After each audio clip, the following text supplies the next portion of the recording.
ఈ అర్ధరాత్రి నుండి సేవలు నిలిపివేస్తున్నట్లు Telangana Aarogyasri network hospitals association ప్రకటించింది. పెండింగ్ బిల్లుల క్లియరింగ్ పై ప్రభుత్వం పదే పదే హామీలు ఇచ్చి నెరవేర్చలేదని పేర్కొంది.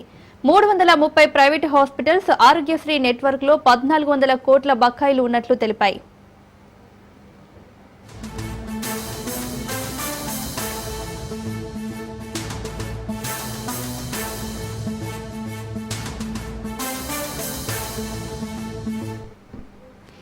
ఈ అర్ధరాత్రి నుండి సేవలు నిలిపివేస్తున్నట్లు Telangana Aarogyasri network hospitals association ప్రకటించింది.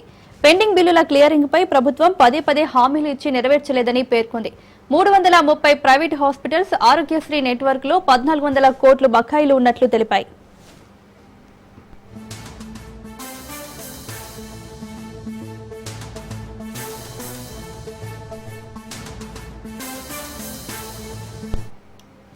ఇదే అంశానికి సంబంధించి మరింత సమాచారం మా ప్రతినిధి రాజు అందిస్తారు. రాజు, అర్ధరాత్రి నుంచి తెలంగాణలో ఆరోగ్యశ్రీ సేవలు బంద్ చేస్తామని చెప్పేసి ఇప్పటికీ ఆరోగ్యశ్రీ అమలు చేస్తున్నటువంటి హాస్పిటల్స్ ప్రకటించడం జరిగింది. తెలంగాణలో 360కి పైగా ఉన్నటువంటి ప్రైవేట్ ఆసుపత్రులు రేపు అర్ధరాత్రి నుంచి ఈ సేవలు నిలిపివేస్తామని చెప్పేసి ప్రభుత్వానికి కరాఖండిగా తెలియజేయడం జరిగింది. ఎందుకంటే ఇప్పటికే 1400 కోట్లు బకాయిలు ఉన్నాయి, అవి చెల్లించాలని చెప్పేసి కూడా ఇప్పటికే డిమాండ్ చేస్తా ఉన్నారు. ఆరోగ్యశ్రీ నెట్వర్క్ సంబంధించినటువంటి హాస్పిటల్స్ అసోసియేషన్ ఆధ్వర్యంలో ప్రైవేట్ ఆసుపత్రుల్లో సెప్టెంబర్ 16వ తేదీ అర్ధరాత్రి నుంచి ఆ సేవలను నిరవధికంగా నిలిపివేస్తామని చెప్పేసి ఇప్పటికే ప్రభుత్వానికి నోటీసు కూడా ఇవ్వడం జరిగింది. ఎందుకంటే గత 20 రోజులుగా కూడా సమావేశాలు నిర్వహిస్తా ఉన్నారు, ప్రభుత్వం కూడా సమావేశాలు నిర్వహిస్తా ఉంది వీరితో.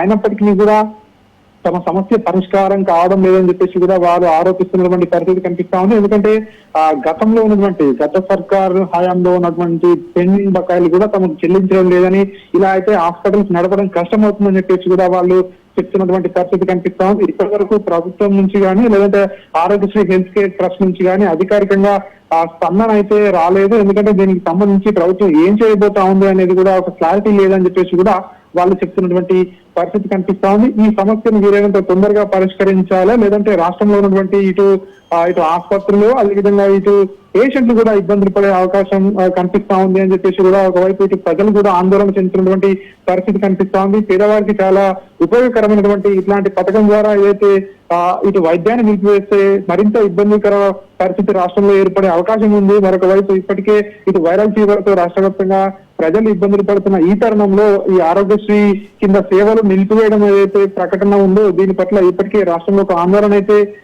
కనిపిస్తున్నటువంటి పరిస్థితి కనిపిస్తా ఉంది. రేపు అర్ధరాత్రి నుంచి నిరవధిక సమ్మెకు వెళుతామని చెప్పేసి కూడా ఆరోగ్యశ్రీ నెట్వర్క్ హాస్పిటల్స్ అసోసియేషన్ ఇప్పటికే వీరు ప్రభుత్వానికి ఇప్పటికే తమ డిమాండ్లను చెప్తున్నటువంటి పరిస్థితి కనిపిస్తా ఉంది. రాష్ట్రంలో ఉన్నటువంటి 360కి పైగా ప్రైవేట్ ఆసుపత్రులు ఇందులో సమ్మెలో పాల్గొంటాయని చెప్పేసి కూడా వాళ్ళు చెప్తా ఉన్నటువంటి పరిస్థితి కనిపిస్తా ఉంది. మరి దీనిపై ఆరోగ్య శాఖ మంత్రి కానివచ్చు లేదా ప్రభుత్వం కానివచ్చు సో ఏ విధంగా ముందుకు వెళ్ళబోతా ఉంది, సో రేపు అర్ధరాత్రి వరకు సమయం ఉంది కాబట్టి సో వాళ్ళని పిలిచి మాట్లాడే అవకాశం ఉంటుందా, మరోసారి చర్చలు జరిపే అవకాశం ఉంటుందా అనేది ఇంకా దీనిపై ఒక క్లారిటీ అయితే రాలేదు. దీనికి సంబంధించి ప్రభుత్వం త్వరితగతిన ఒక సత్వర నిర్ణయం తీసుకోవాలని చెప్పేసి కూడా ఇటు ఆసుపత్రుల యాజమాన్యాలు అయితే కోరుతున్నటువంటి.